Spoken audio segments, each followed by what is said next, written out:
Hello mga Lods, andito naman po tayo sa panibagong vlog natin. At yung nakaraang video ko mga Lods ay nagpark tayo at may pinuntahan tayo dito sa Baclaran. Bumili tayo. At hindi ko na yun na video mga Lods gawa na madilim na. At isa pa dito sa Baclaran, baka todo video natin, mahalbot yung ating camera. At hindi na po ako nakapag-video dito mga Lods kasi ito mga Lods, yung Baclaran ay nilibot ko muna ito kasi meron akong binili mga Lods. Ngayon mga Lods, pauwi na tayo ng bahay. Ngayon naman mga Lods, ituturo ko sa inyo habang nandito tayo sa Baclaran, ituturo ko po sa inyo kung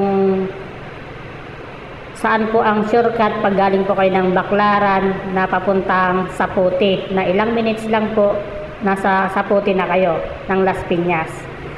Ito pala yung mga tinda dito sa Baclaran.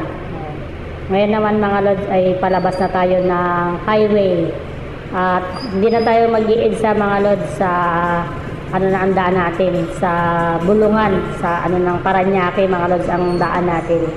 Kaya gusto ko pong ituturo sa inyo pag galing po kayo ng Baclaran na pauwi ng Cavite, Zapote, yan silang na pwede nyong daanan dito mga Lods.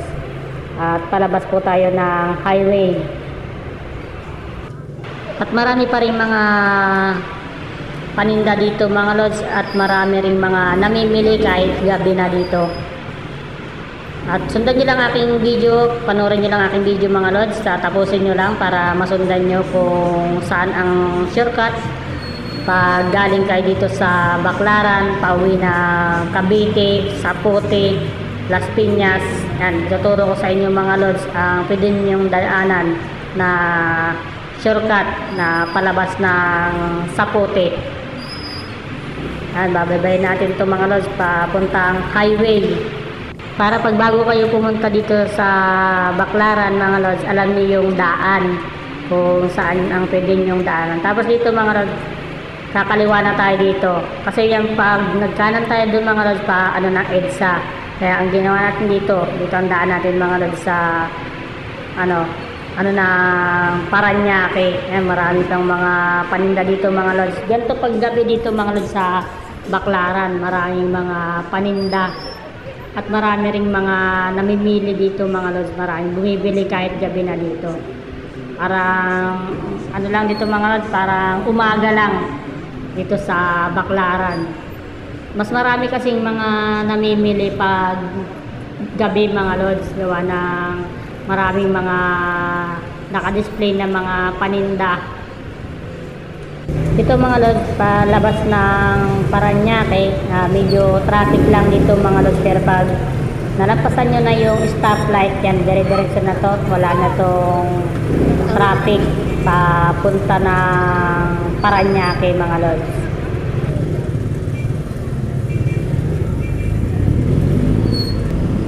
Ito mga Lods ay dire-diretso lang. Pag nakita nyo yung unang stoplight, pa kanan na tayo dun mga Lods. Natin na paladaan natin yung coastal road.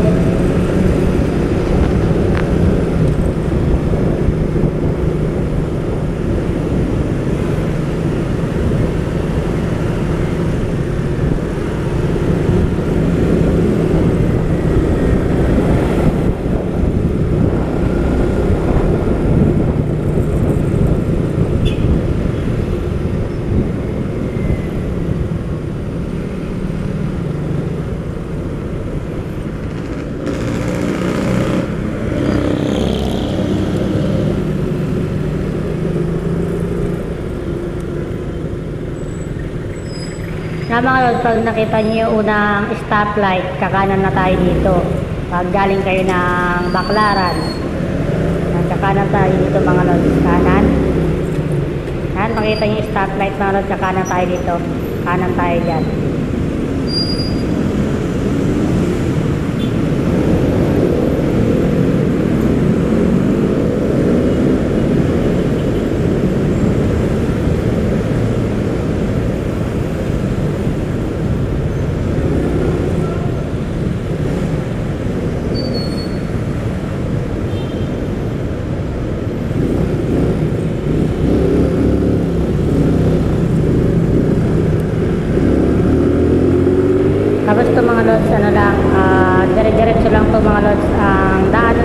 natin mga lods ay sa Bulungan, sa Parañaque. Yan, dire-diretso lang to mga lods. Ito yung shortcut na pwede ninyong daanan pag galing kayo ng Baclaran, na hindi na kayo dadaan ng mismong EDSA. Ano tayo ng stoplight, nabulan tayo mga lods.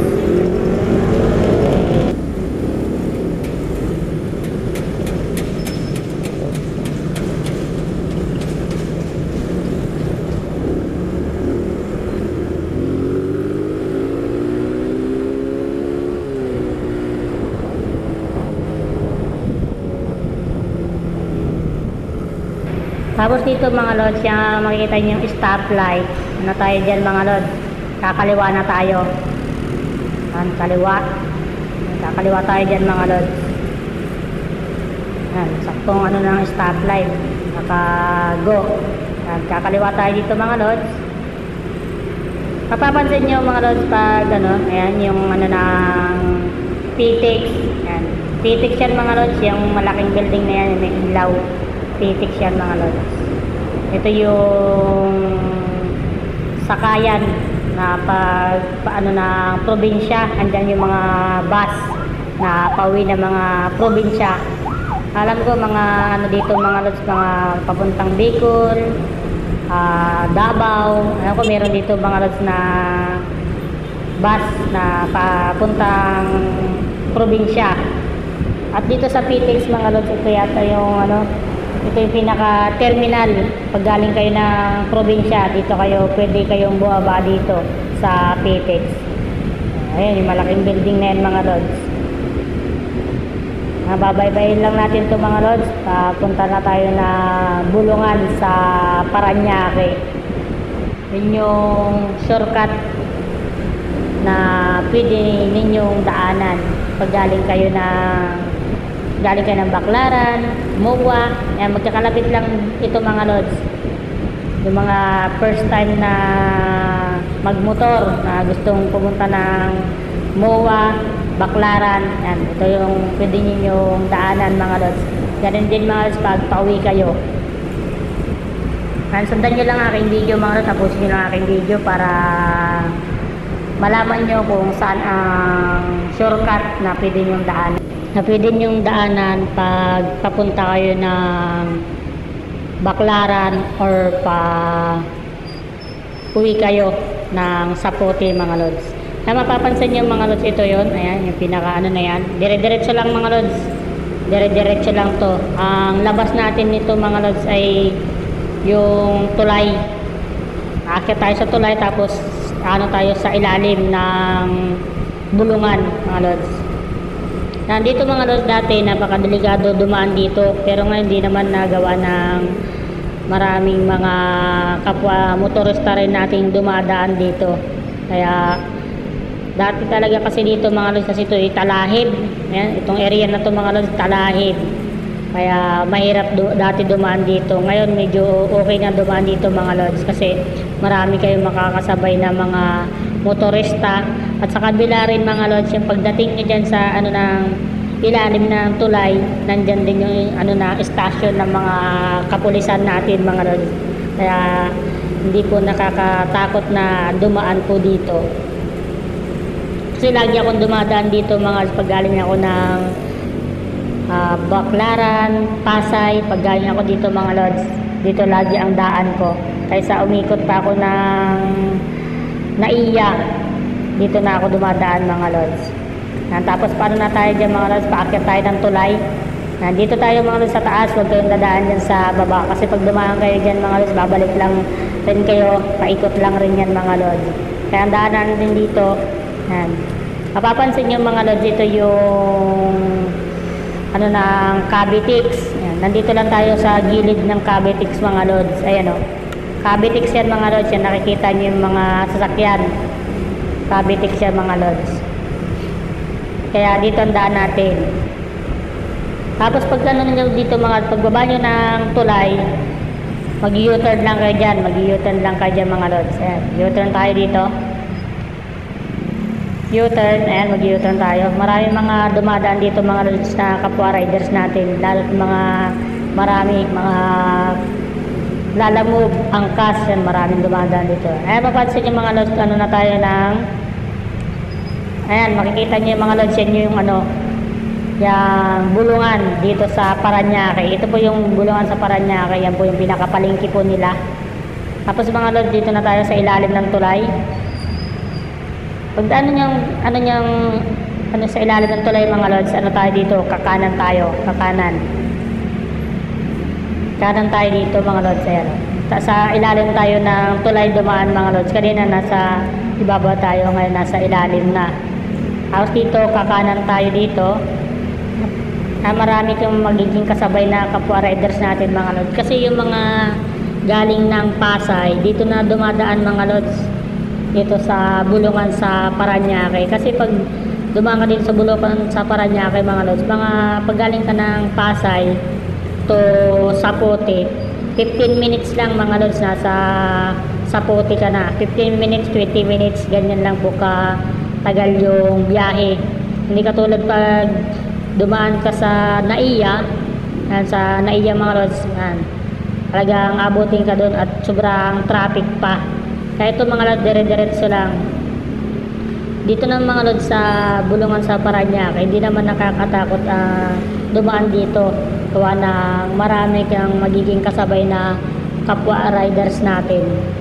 Alam nyo ba mga lods, kaya na kabisado ko tong daan, gawa ng rin ako ng lalamove. Naglalamove tayo dati mga lods, kaya lahat ng mga shortcut na alam ko na pag kasi nakawis tayo mga lods, pag meron tayong meron akong dinideliver, nakawis tayo mga lods, kaya nakabisado ko ang daan dito.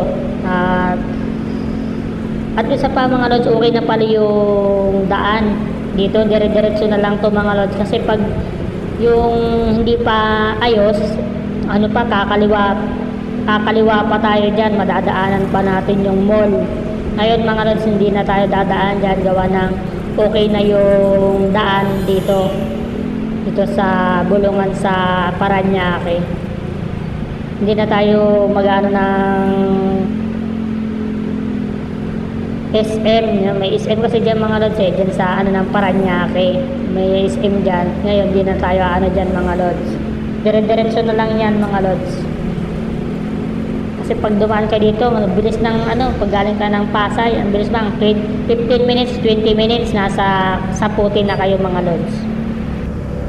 Ito mga lods, itong daan na to, ito yung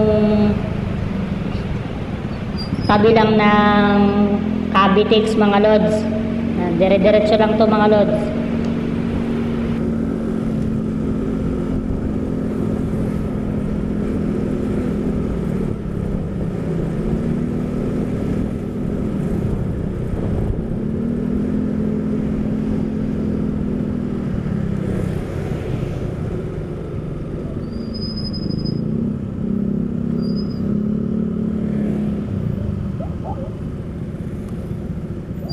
Tapos dito mga lods, dire-diretso lang, huwag kayong kakaliwa dyan.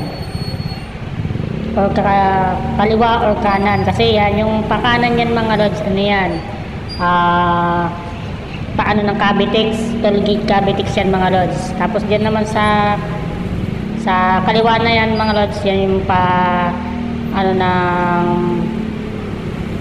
kabila Parañaque yan mga lods. Paikot yan. Kaya ang daan natin dito, diretso lang tayo. Tapos pagkano natin dito, yan, dire-diretso lang natin to mga lods. Ang labas natin ito mga Zapote. Ang bilis lang dito mga lods pag napadaan kayo dito. Gawa ng okay na yung daan. Hindi na rin siya lubak-lubak. Kasi yung dumaan ako dati dito mga lods, kasi araw-araw ako dumadaan dito, siya, lubak-lubak pa. Hindi pa siya simentado. Ngayon mga lods, simentado na. Ito mga lods, lang sa tabi lang ng Cavitex. Update ko lang sa inyo mga lods, yung daan po na papunta po ng Zapote, okay na po yung shortcut. na pwede nyo pong daanan. Ayan mga lods. Kasi dito mga lods, mapapansin nyo dati dito yung mga kapwa riders natin, yung mga nakakalam siguro, talagang lubak-lubak yan mga lods. Kaya karamihan dyan mga lods, bihira ang dumadaan dito. Ayan, mapapansin nyo, bihira pa lang dumadaan kasi bihira pa, wala pa gaano nakakaalam ang daan nito mga lods. Kaya update ko lang po sa inyo, pwede na pong daanan ang papunta po ng Saputi, shortcut po. Tapos dito mga lods, sa kanan na tayo. Dire-diretso lang to mga lods, ang labas natin Saputi na. Kaya ang bilis lang ng biyahe lang dito mga lods pag galing kayo ng MOA, Baclaran, papuntang Saputi. Ang bilis lang po ng biyahe. Wala siya gaanong traffic. Kaya karamihan mga lalamove, tsaka angkas dito dumadaan mga pag galing sila ng Baclaran. Ang may mga dalang mga paninda, magaling Baclaran. Tapos magaling mga MOA, yung mga nag-aangkas. Dito dumadaan mga lods kasi ito yung shortcut. Kaysa umikot pa nga naman sa NAIA at matatraffic lang doon mga lods. Kaya dito na lang ang daan. At ito po, update ko sa inyo. Okay na po yung daan. Papunta po ng Saputi. Galing po ng Baclaran or MOA o Pasay.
Sa mga lods, pag napadaan kayo dito sa tabi ng Cavitex, ingat lang mga lods, dahan-dahan lang dito kasi marami mga hams dito mga lods. Matataas ang hams dito mga lods, baka hindi nyo mapansin. Yan po mga hams po nila dito sa tabi po ng Cavitex. Kaya mga kapwa riders natin na dumadaan po dito, ingat lang po. Mga lods, mga ilang minutes na lang nasa Saputi na tayo. Sundan nyo lang aking video mga lods. Tapusin na aking video para masundan nyo mga lods kung saan nga ba ang mga shortcut na pwede nyo pong daanan. Lalo sa mga baguhan po na mumotor na hindi pa po kabisado ang mga shortcut. Yung mga lods, tuturo ko sa inyo mga lods kung saan po ang mga shortcut na pwede nyo pong daanan para mapabadali po ang inyong biyahe.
Tapos dito mga lods, kakaliwa kayo. Pag dumaan po kayo dito, kaliwa. Tapos kanan. Tuturo ko naman sa inyo mga lods mamaya. Baka bigla kayong mapapasok sa Cavitex. Kaya tuturo ko po sa inyo Dire-diretso lang yan mga lods. Bago tayo kakanan na tayo dyan. Tapos kaliwa mga lods. Yan yung pwede nating daanan, yung mga kapwa riders natin. Yung galing sa para hindi galing nung driver nung Aerox para hindi sa hams, dumaan sa gutter. Dire-diretso lang yan mga lods. Ang labasan natin yan sa puti na.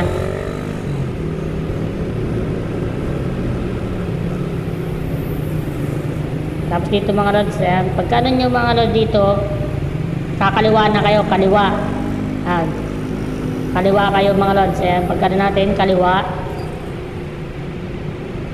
Yung kaliwa. Huwag kayong kakanan mga lods, kaliwa lang kasi yan, pag kumanan kayo dyan mga lods,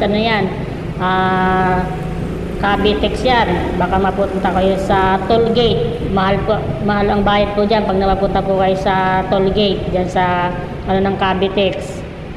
Yan. Tapos dito mga lods, kanan. Kakanan tayo dito. Ayan, kanan.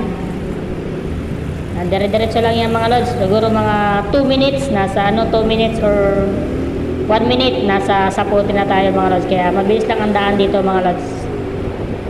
Dire-diretso lang to mga lods. Makipansin nyo, yan po yung Cavitex. Nasa tabi lang po tayo ng Cavitex mga lods. Dire-diretso lang yan mga lods.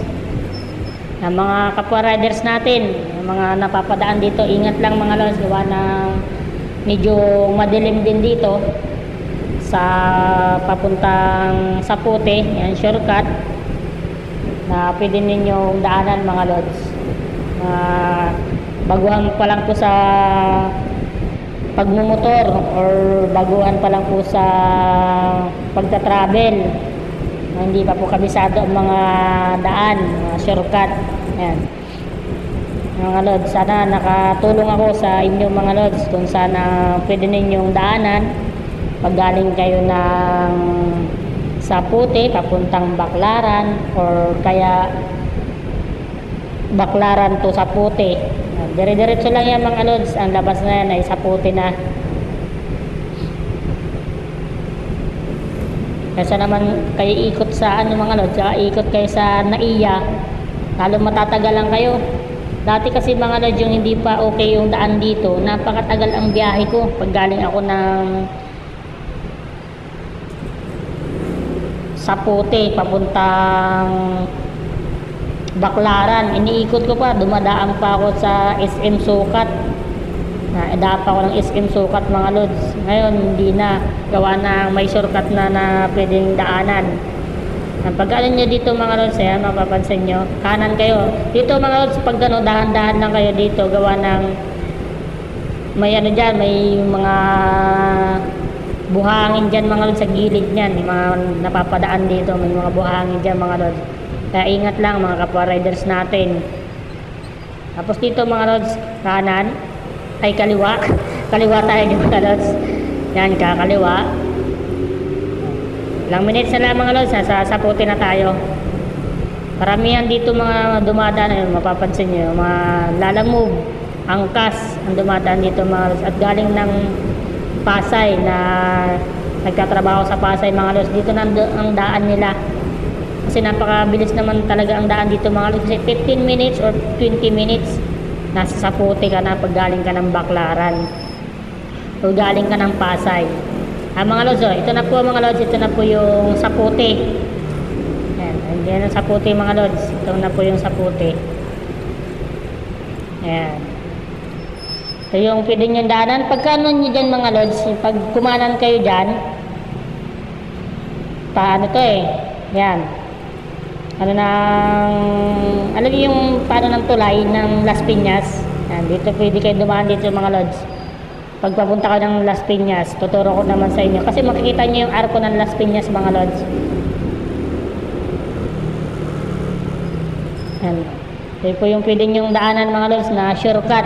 Sana nakatulong ako sa mga kapwa riders natin na baguhan lang po, na hindi pa kabisado ang mga daan, ang mga shortcut na pwede nyong daanan para mabilis ang inyong biyahe. Yan, ito po, pwede nyo pong daanan po ito mga lods.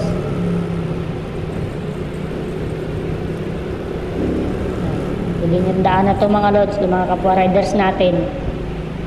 Tapos dito mga lods, ano na tayo? Ayan. Ay mapapansin nyo, yan yung ano ng tulay nung Sapote. Ayan, makikita nyo yung arko mga lods.